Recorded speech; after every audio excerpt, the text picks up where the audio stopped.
Bahagian B, 12 markah. Jawab mana-mana satu soalan daripada bahagian ini. Soalan 3.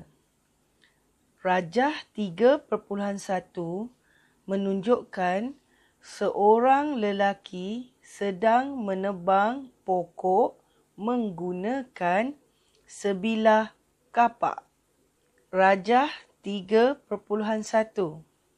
Rajah 3.2 menunjukkan lelaki yang sama sedang menebang pokok menggunakan sebilah kapak yang lebih berat.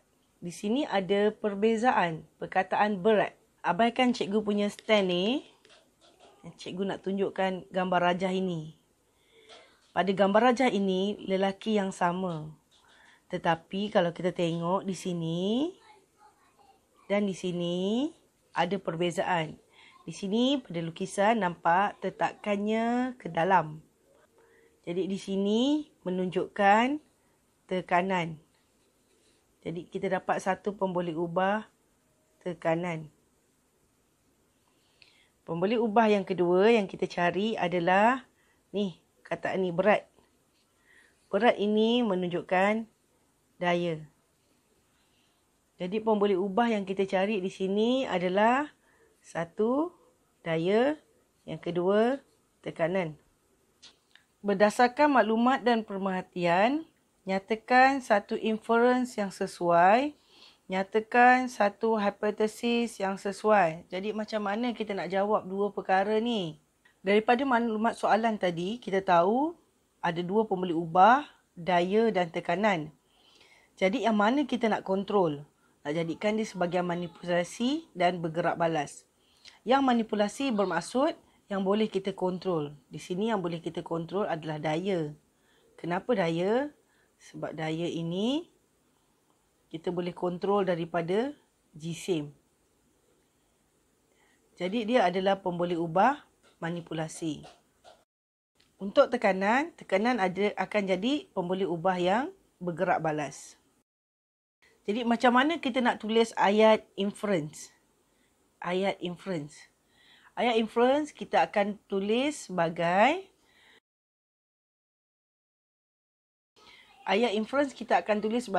PUB, pemboleh ubah bergerak balas, bergantung kepada PUM, pemboleh ubah manipulasi. Jadi dekat sini tekanan bergantung kepada daya.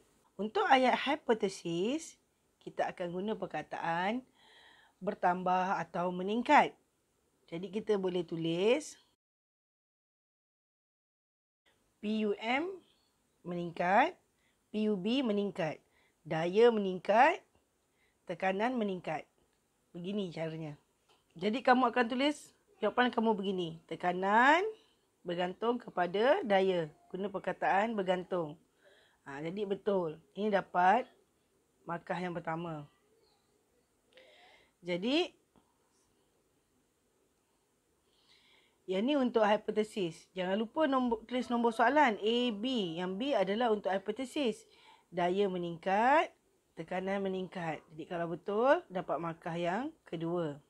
Soalan C, dengan menggunakan radar seperti pemberat berslot, plastisin lembut dan lain-lain, terangkan satu eksperimen untuk menyiasat hipotesis yang dinyatakan di 3B. Jadi dia dah bagi kata kunci dekat sini, pemberat berslot dengan plastisin lembut. Jadi gunakan ni dalam kita punya jawapan. Dalam penerangan anda, nyatakan dengan jelas perkara berikut. Pertama, tujuan eksperimen. Kedua, pemboleh ubah dalam eksperimen. Ketiga, senarai radas dan bahan. Keempat, susunan radas. Kelima, prosedur eksperimen termasuk kaedah mengawal pemboleh ubah dimanipulasikan dan kaedah mengukur pemboleh ubah bergerak balas. Keenam, cara untuk menjadualkan data. Ketujuh, cara menganalisis data. Jadi kita tengok soalan C yang pertama. Tujuan eksperimen untuk menyiasat, guna perkataan ni, untuk menyiasatkan hubungan antara salin je ayat ni dan kita masuk kita punya pemboleh ubah. Yang ni tadi kita punya PUM, pemboleh ubah manipulasi. Yang ni kita punya pemboleh ubah bergerak balas. Jadi dekat sini dah dapat markah yang ketiga. Kemudian dia kata tulis pun boleh ubah manipulasi, pun boleh ubah bergerak balas, pun boleh ubah dimalahkan. Okey. Dekat sini pun tulis balik yang kita dah fikirkan tadi awal-awal. Jadi sebenarnya murid-murid dalam kertas 3 ni yang paling penting pun boleh ubah.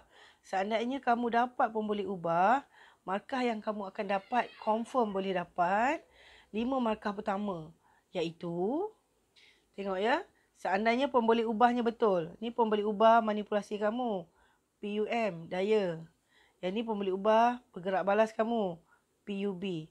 Andainya dua ini betul, bermaksud kamu punya ayat inference yang menggunakan perkataan bergantung akan jadi betul. Kamu punya ayat hipotesis, kalau kamu dapat hubungan ni pun akan jadi betul. Dan ayat hubungan tujuan akan jadi betul. Soalan yang berikutnya meminta kita menulis radas dan bahan. Jadi yang ni kalau perasan, yang ni tadi dah ada dah dekat dalam ayat soalan. Kita salin je. Kemudian tambah pembaris meter. Pembaris meter sebab kita nak ukur dia punya kedalaman. Ini gambar rajas susunan radas. Mesti berlabel.